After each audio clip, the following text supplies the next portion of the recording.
My Lord, I propose, my Lord, what fell from your Lordships yesterday when your Lordships were rising.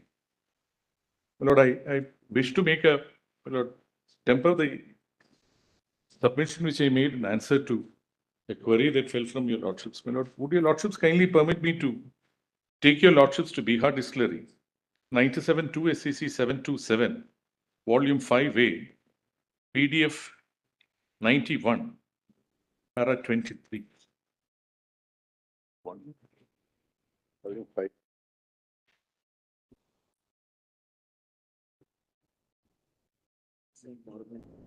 $76, right? Yes, my Lord. This is Para 23. Para 23 is a PDF 91. PDF 91.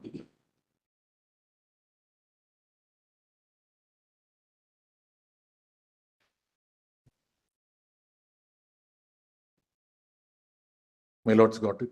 Yes.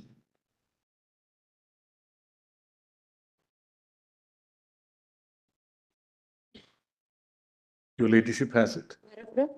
My Lord, paragraph 23.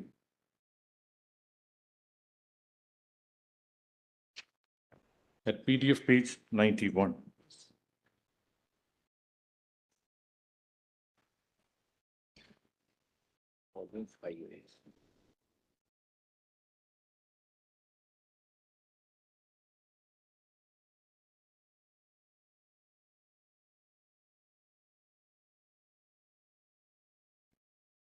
Can I proceed?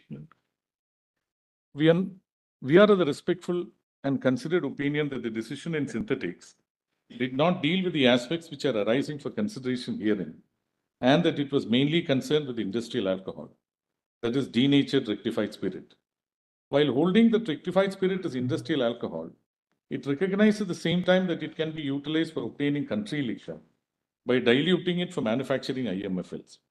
When the decision says that rectified spirit with 95% alcohol content is toxic, what it meant was that if taken as it is harmful and injurious to health. By saying toxic, it did not mean that it cannot be utilized for potable purposes, either by diluting it or by blending it with other items.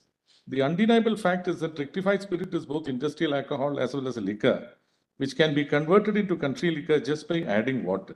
My Lord, on this I have a submission. Therefore, my Lord, I would most humbly request your Lordships to kindly flag this statement.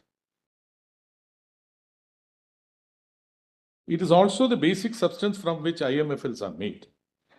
Denatured rectified spirit, of course, is wholly and exclusively industrial alcohol. This basic factual premise, which is not and cannot be denied by anyone before us. But would your Lordships also like to read the note which comes? I don't know how it came about, my Lord. The footnote. Footnote, yes. In fact, yesterday when it was being read, I was going to tell the Learned Council that let's see the footnote. Yes. I saw the footnote. It's very interesting. If rectified spirit is toxic and unfit for human consumption, why is it necessary to denature it? Asked the Learned Additional Advocate General for the state of Uttar Pradesh.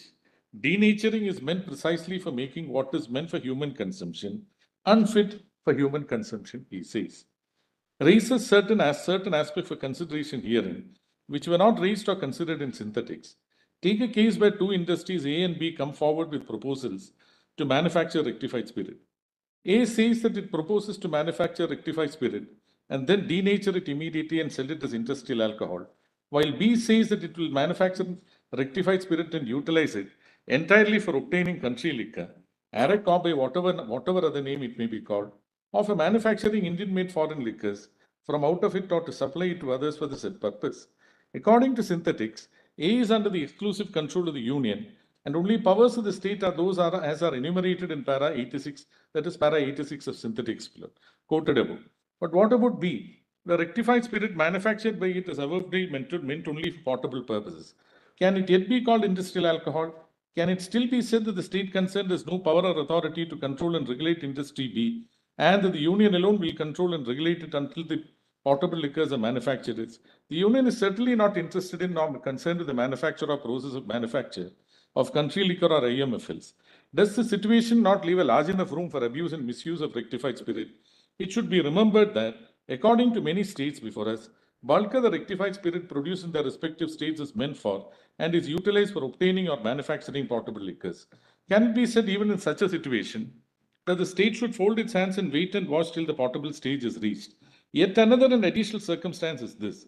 It is not brought to our notice that any notified orders have been issued under 18G of the IDR Act, regulating the sale, disposal, or use of rectified spirit for the purpose of obtaining or manufacturing potable liquors, which means that by virtue of entry 33 of List 3, the states do have the power to legislate on this field not occupied by any law made by the Union. It is these and many other situations which have to be taken into consideration and provided for in the interests of law, public health, public revenue, and also the interests of proper delineation of the spheres of the Union and states. The line of demarcation can and should be drawn at the stage of clearance stroke removal of the rectified spirit. Lord, this is what Mr. Datar was also stressing on when I beg to do the same. Where the removal clearance for the industrial purposes, that is other than the manufacture of potable liquor, the levy of duties of excise and all other control shall be of the Union. But where the removal clearance is for obtaining or manufacturing potable liquors, the levy of duties of excise and all other control shall be that of the states. This calls for a joint control and supervision to the process of manufacture of rectified spirit and its use and disposal. We proceed to elaborate. So far as industries engaged in manufacturing rectified spirit meant exclusively for supply to industries, that is, industries other than those engaged in obtaining or manufacture of potable liquors, whether after denaturing it or without denaturing it are concerned, they shall be under the total and exclusive control of the Union and be governed by the IDR Act and the rules and the regulations made thereunder. In other words, where the entire rectified spirit is supplied for such industrial purposes, or to the extent it is so supplied as the case may be, the levy of excise duties and all other control, including establishment of industry, shall be that of the Union. The power of the states in case of such an industry is only to see and ensure that rectified spirit, whether in the course of its manufacture or after its manufacture, is not diverted or misused for potable purposes. They can make necessary regulations requiring the industry to submit periodical statements of raw material and the finished product and are entitled to verify their correctness. For this purpose, the states will also be entitled to post their staff in the distilleries and levy reasonable regulatory fees to defray the cost of such staff as held by this court and so and so, so and so.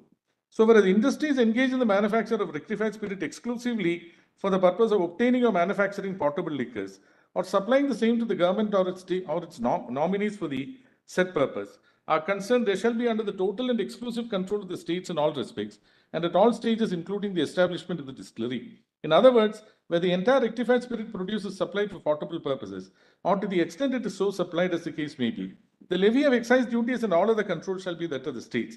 According to the state governments, most of the distilleries fall into this category. So, whereas industries engage in the manufacture of rectified spirit, both for the purpose of supplying it to industries other than industries engage in obtaining or manufacturing potable liquors or intoxicating liquors, and for obtaining or manufacturing or supplying it to government persons for obtaining or manufacturing potable liquors are concerned, the following is a position. The power to permit the establishment and regulation and functioning of the distillery is concerned, it shall be the exclusive domain of the Union. But so far as the levy of excise duties is concerned, the duties on rectified spirit removed, cleared for supply to industries other than industries engaged in obtaining or manufacturing potable liquors shall be levied by the Union, while the duties of excise on rectified spirit cleared, removed for the purpose of obtaining or manufacturing potable liquors shall be levied by the state government concerned. The disposal, that is clearance and removal of rectified spirit in the case of such an industry, shall be under the joint control of the Union and the state concerned to ensure evasion of excise duties on rectified. To ensure against evasion, I think. Yes. No, my lords, when your lordships kindly come to just continue reading it. It's good. Yes, I'll read. It is obvious that in respect of these industries too. Against evasion. There's a missing word there. Yes. It is obvious that in respect of these industries too, the power of the states to take necessary steps to ensure against the misuse or diversion of rectified spirits meant for industrial purposes, that is supplied to industries other than those engaged in obtaining or manufacturing potable liquors to potable purposes, both during and after the manufacture of rectified spirit, continues unaffected. Any rectified spirit supplied, diverted, or utilized for potable purposes for obtaining or manufacturing potable liquor shall be supplied to and or utilized as the case may be in accordance with the state excise enactment concerned and the rules and regulations made thereunder. If the state is so advised, it is equally competent to prohibit the use, diversion, or supply of rectified spirit for potable purposes. It is advisable, nay necessary, that the Union government makes necessary rules and regulations under the IDR Act, directing that no rectified spirit shall be supplied to industries except after denaturing it to save those few industries, other than those industries which are engaged in obtaining or manufacturing potable liquors. where denatured spirit cannot be used for manufacturing purposes. So far as a rectified spirit meant for being supplied to or utilized for potable purposes is concerned, it shall be under the exclusive control of the states from the moment it is cleared, removed for that purpose from the distillery, apart from other powers referred to above. The power to permit the establishment of any industry engaged in the manufacture of potable liquors, including IMFLs, beer, country liquor, and other intoxicating drinks, is exclusively vested in the states. The power to prohibit and to regulate the manufacture, production, sale, transport, or consumption of such intoxicating liquors is equally that of the states, as held in Magdal. The writ petition is disposed of the above. No, my lord, in the query which your lordships had put to me yesterday, my lord, I made a submission that entry 8 covers all varieties of liquor, all varieties of alcohol, except denatured spirit. My lord, I stand by that. But to the further query which your lordships had put, therefore, is the state completely giving up any kind of control over the rectified spirit or which is denatured spirit as such? My lord, in my respectful submission, what I submitted, or what I wanted to submit is that I don't propose to exercise any control over denatured spirit insofar as entry 8 is concerned. But that's not the same thing as saying that I may not do it, my lord, for the purpose of entry 33. And, my lord, because if it doesn't come under entry 8, then it would fall under entry 24, but it will be subject to entry 51. If it is declared as an industry, my lord, if it is not declared as an industry for public purposes, my lord, under entry 52 of list 1, then, my lord, state has complete control anyway on that. Suppose it is not scheduled to the IDR Act at all. State has complete control. But we are looking at a situation where fermentation industry is an item is scheduled to the IDR Act. And therefore, my lord, what happens?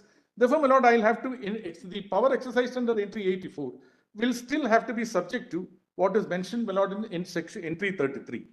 IDR Act is there.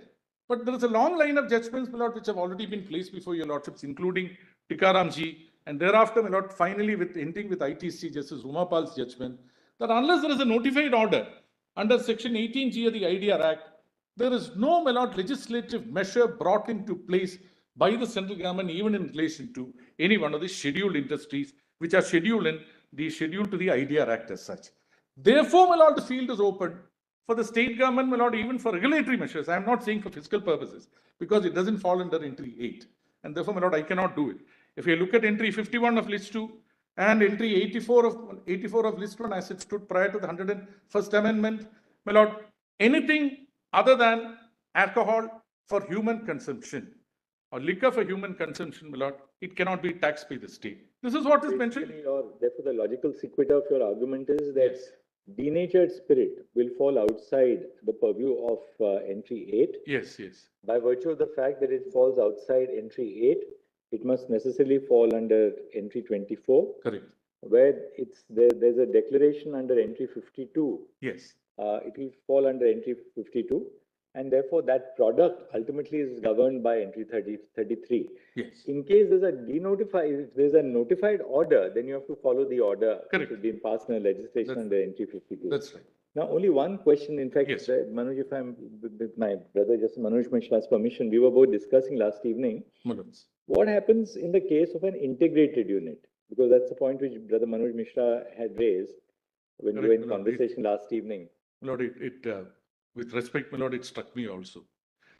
My lord, that's, my lord, because what has been mentioned in Bihar distilleries also. And, my lord, the chart which Mr. Dattar had also provided. It starts out with a unit, my lord, which has to manufacture extra neutral alcohol. And then, my lord, we cannot, but it is not inconceivable that there could be a unit, my lord, which says 90% or 70% of it, I'll take it I'll use it for portable purposes, but 30% I'll use it for industrial purposes. What happens then? Slightly vexed question, my lord. I'm just with respect, my lord, I'm just suggesting one scenario, my lord. My lord, in my respectful submission, up to extra neutral alcohol, it is, my lord, within the control of the state. What happens, my lord, post production of extra neutral alcohol? That's a product. And therefore, my lord, extra neutral alcohol is also covered by entry 8. Production of extra neutral, there could be cases, my lord, where they produce only ENA. And then, my lord, sell it to other distilleries, my lord, which may blend it and then manufacture Indian-made foreign liquor. That's what happens in many cases also. There are very few units, my lord, which actually manufacture ENA and then also manufacture, my lord, the denatured spirit. Because it's only denatured spirit, my lord, which can be treated as industrial alcohol. That is why, my lord, there could be some reconsideration, my lord, which we respectfully urge that your lordships may do insofar as synthetics and chemicals are concerned. But coming back to this scenario, in my respectful submission, till the production of ENA, the unit still comes under the control, my lord, of a state. But if it's a unit, as Brother Mishra was suggesting yesterday, Manoj, if there's something further, Brother Manoj, something you can ask on that. Huh? No, Please, there please. are occasions where alcohol is used for converting into a substance which is not non-alcoholic, like MEG. For example, there is a process for converting sugar into molasses. Molasses is fermented, alcohol is generated. Alcohol is then converted into MEG. MEG is a polyester raw material. Now that is no longer an alcohol, but it's not a case where 30% is diverted or 70%. It's a case where it is a complete conversion of the raw material. What would be the scenario in such a case? My lord, in my respectful submission, till the production of, that is where, my lord, the question of clearance comes in. If the clearance is for the purpose of treating it as industrial alcohol, then probably the state would be out of bounds there. Mr. Attorney and Mr. Solicitor, when you are responding, don't respond right now because since he is in the midst, this is an area because, ultimately our answer should not be very simplistic. We must be conscious of what the permutations and combinations are on the ground. So maybe, because your officers will be instruct you for the union would be very much more conversant with what the exact. So, just when you are taking instructions, just, because ultimately this will be of crucial revenue significance to both sides. It still would be. This was not in our mind. But both will have. We'll take instructions from Yeah. the. As well as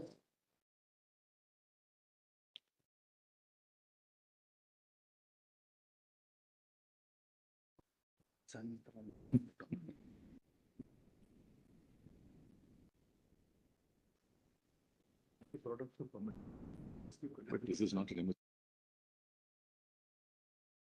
But I was actually, because he's much Mr. more. Datar, any, you'd like to share? Lordship's question. If it's an integrated unit, now integrated meaning the ENA never comes out because when you say central excise duty, you have to decide what is your final product. When you get a license under Rule 44, you say, what is my final product? If my final product is MEG, or it could be isopropyl alcohol, whatever it is never meant to be, then, my lord, it will come under my submission. It will be a fermentation industry other than portable alcohol. It will come under ND 26 directly.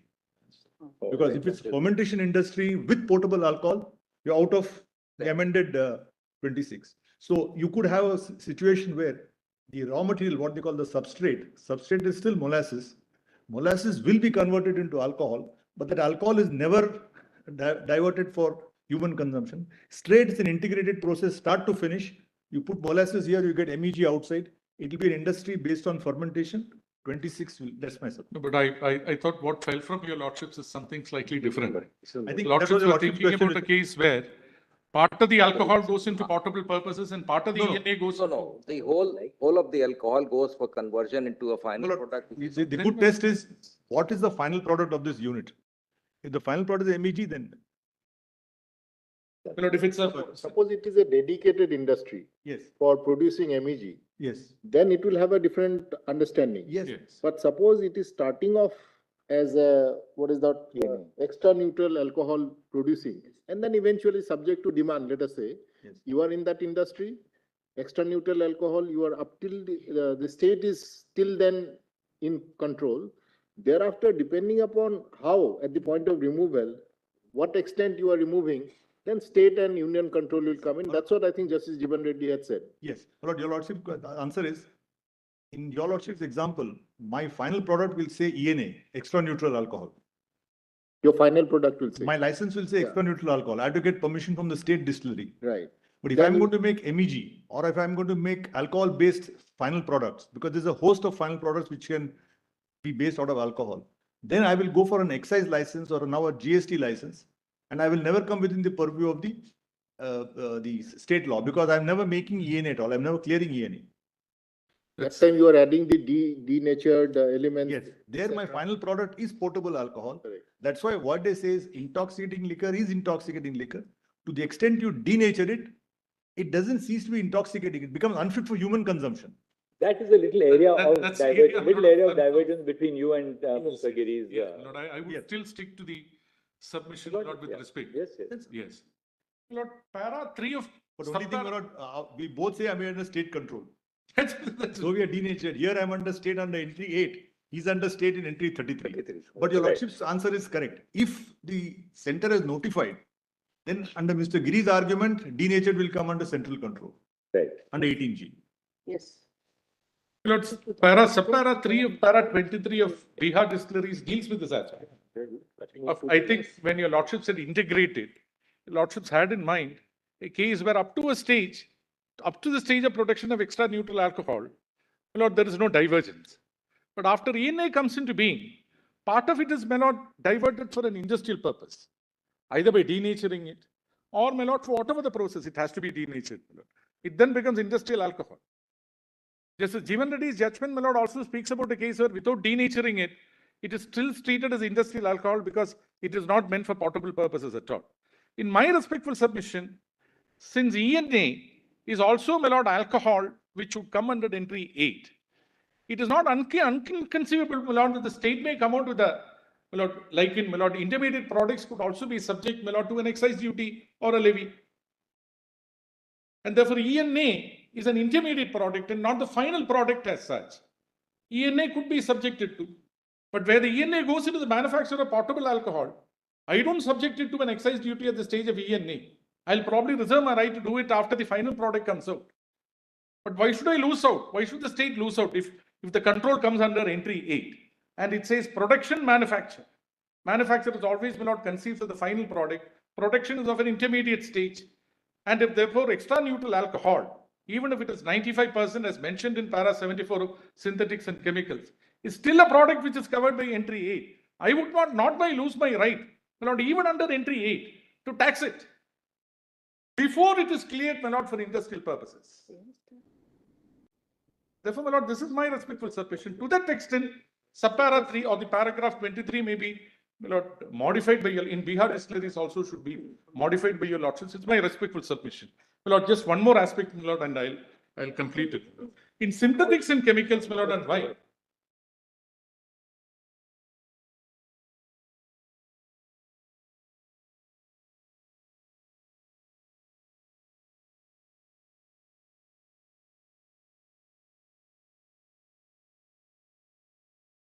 Take synthetics out.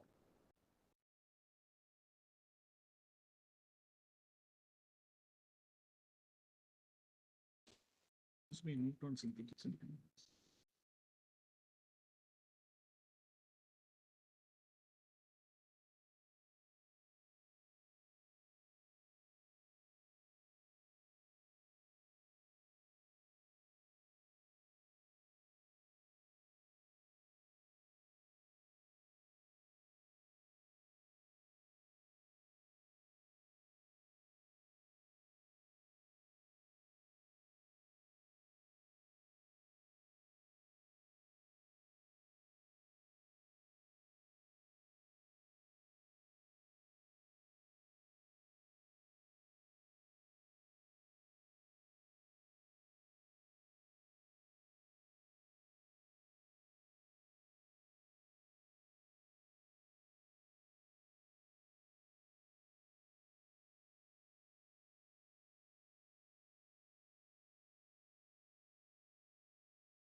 Synthetics and chemicals, my lord. I'll complete my submissions. Synthetics and chemicals is 1991 SEC, page 1. 1990, page 1 SEC. Give the citation for synthetics and chemicals. 109. My lord, it's in volume 5, page 9, PDF page 9. My lord, lordships may come to paragraph 74 at PDF page 54.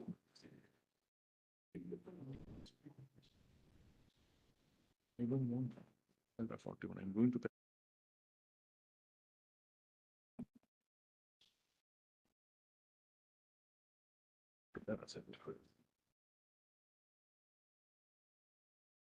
my lord, the objectionable portion, my lord, if I may say so with respect. Page 50. PDF page 54, paragraph 74.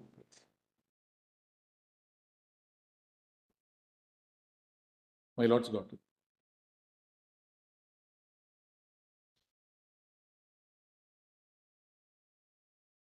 Your ladyship has it? Yes. Yes. It has to be borne in mind that by common standards, ethyl alcohol, which is 95%, is an industrial alcohol. This, my lord, we would respectfully submit.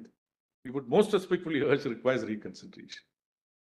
Why, Lord? Why should it be questioned, which I ask unto myself is, why should it be treated as an industrial alcohol? It's extra neutral alcohol with a higher strength. It can be used for human consumption. Of course, my lord, by tempering it with water or by any other substance as such.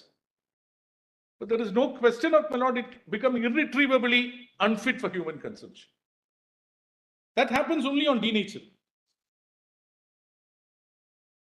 The petitioners and the appellants were manufacturing ethyl alcohol, also known as rectified spirit, fair enough, which is an industrial alcohol. My lord, that doesn't go as a sequit.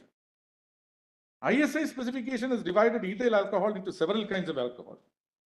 Beverage and industrial alcohols are clearly and differently treated. Rectified spirit for industrial purposes is defined as spirit purified by distillation having a strength not less than 95% of volume by ethyl alcohol. Dictionaries and technical books would show that rectified spirit is an industrial alcohol and is not portable as such. But then where is the reference, my lord, to the legislations which were existing from 1880 onwards? It appears therefore that industrial alcohol, which is ethyl alcohol, by itself is not only non-portable but is highly toxic. The range of spirits of portable alcohol is from country spirit to whiskey, and ethyl alcohol content varies between 19 to 43%. These standards are according to the ISA specifications. In other words, ethyl alcohol 95% is not alcoholic liquor for human consumption, but can be used as raw material input after processing and substantial dilution in the production of whiskey, gin, country liquor, etc. Entry 8 relates to production also. My lord, why should ethyl alcohol at 95%, which is one of the raw materials, or which is used as a base for preparing different varieties of Indian-made foreign liquor or country liquor for that matter, where only there is a dilution by addition of water, why should it fall outside the purview of alcoholic liquor for human consumption as mentioned in entry 8?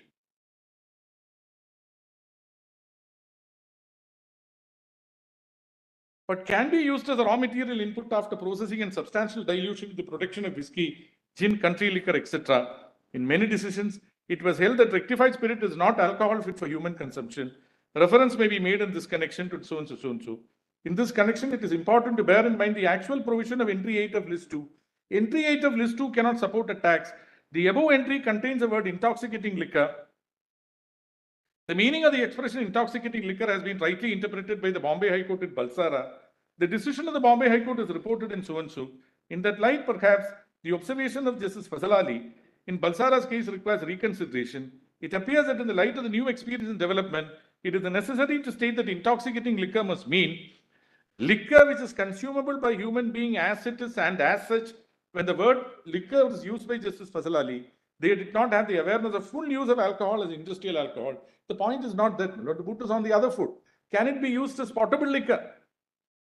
It is true that alcohol was used for industrial purposes then also, but the full potentiality of that user was not then comprehended or understood. With the passage of time, meanings do not change, but new experiences give new color to the meaning.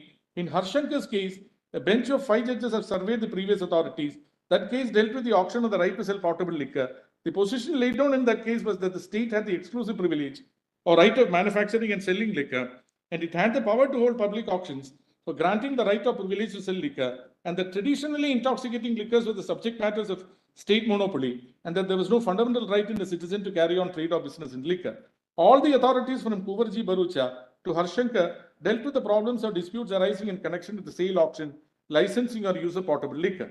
Now, my lord, in para 77,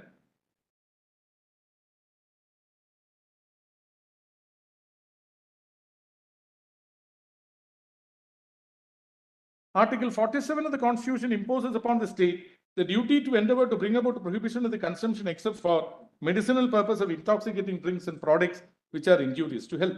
If the meaning of the expression intoxicating liquor is taken in the wide sense adopted in Balsara's case, it would lead to an anomalous result. Does Article 47 oblige the state to prohibit even such industries as are licensed under the IDR Act, but which manufacture industrial alcohol? This was never intended by the above judgments of the Constitution. It appears to us that the decision in Synthetics and Chemicals Limited, the first one, was not correct on this aspect. Then, my lords, please come to paragraph 81, the conclusion, 81 onwards, lords. It is not necessary for us here to say anything on the impose on portable alcohol as commonly understood. These are justified by the list of our legislature practice in this country. See the observations of Justice Hidayatullah as the Chief Justice then was in Guruswamy. In that view of the matter, it appears to us that the relevant provisions in the UP Act, AP Act, Tamil Nadu Act, Bombay Prohibition Act, as mentioned hereinbefore, are unconstitutional insofar as these purport to levy a tax or charge imposed upon industrial alcohol, namely alcohol used and usable for industrial purposes. This is where the shoe pinches for us.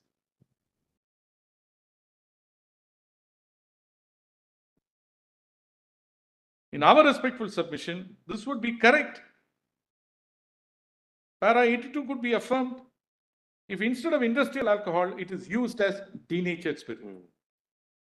But if, since in para 74, the lordships have synonymously used industrial alcohol and rectified spirit would be 95% ENA. My lord, this would be incorrect, my lord, in my most humble, respectful submission.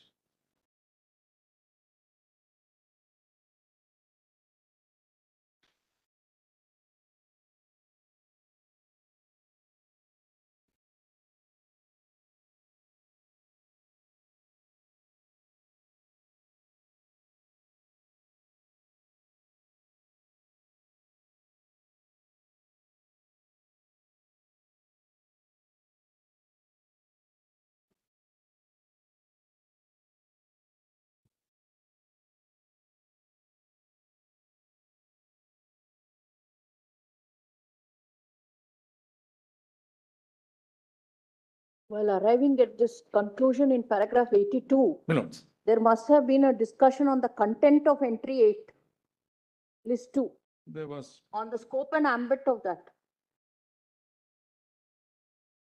para 41, my lord, contains It's at the bottom of 74. para 70. At the bottom.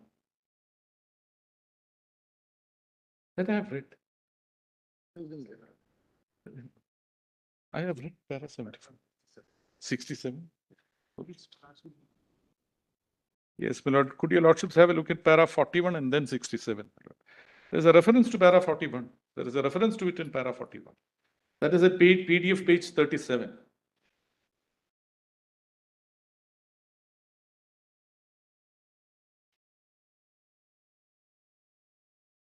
So according to in para 82, instead of industrial alcohol, if you were to read the word denatured spirit, That's it.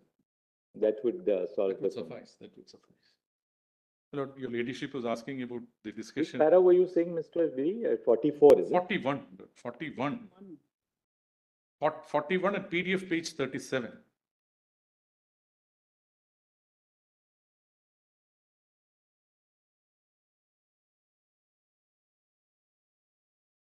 Lord, the question was formulated, but thereafter, my lord, I think it went into. The only question which has to be determined is whether intoxicating liquor in entry 8 in list 2 is confined to portable liquor or includes all liquors. According to the Union of India, in view of the difference of language in entry 8 and entry 51 of list 2, it is reasonably possible to take the view that intoxicating liquors include both liquors.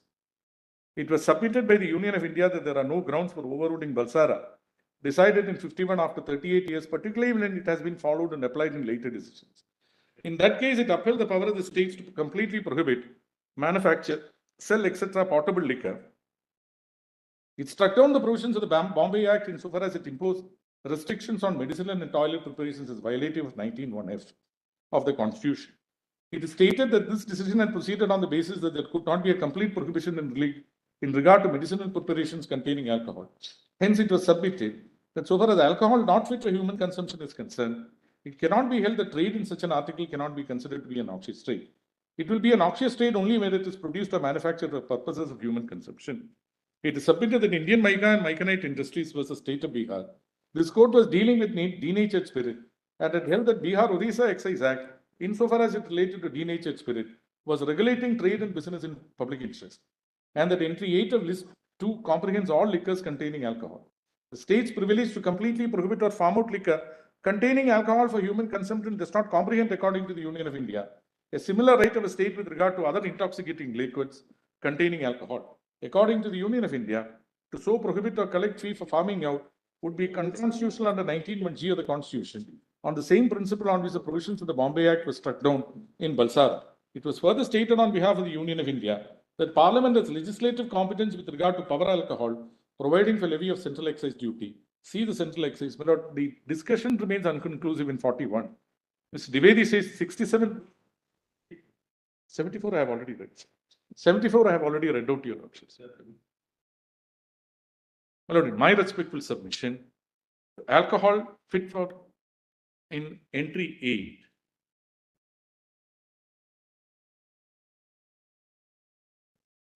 Yes, intoxicating liquor would take in, my lord, everything other than denatured spirit in entry 8. And therefore, it would take an extra neutral alcohol also, rectified spirit.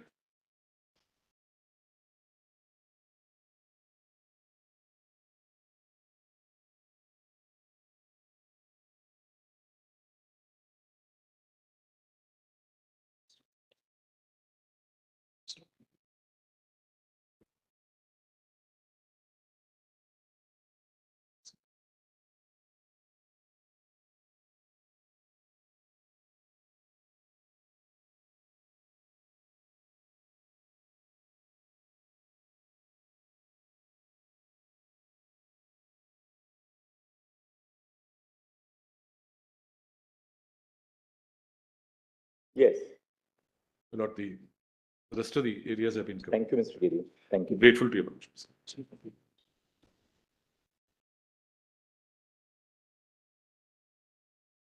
Deeply grateful.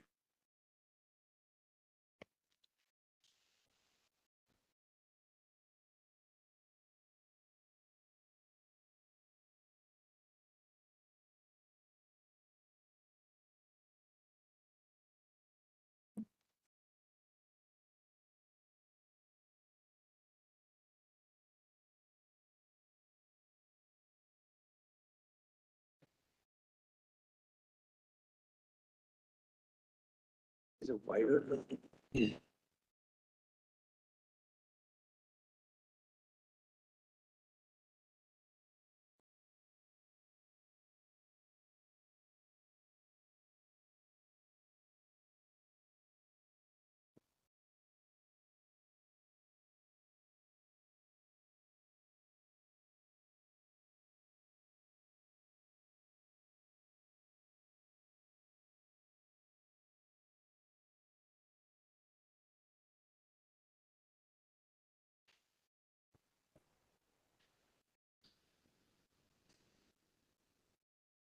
It's actually.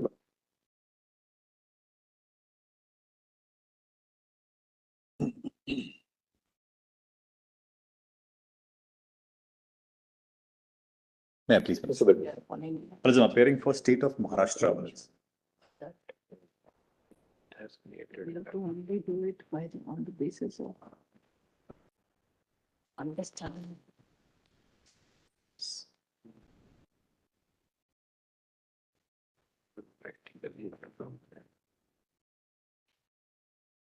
May I please? Well, the common thread in 246, 1, 2, and 3 is the subject matter enumerated in these three lists.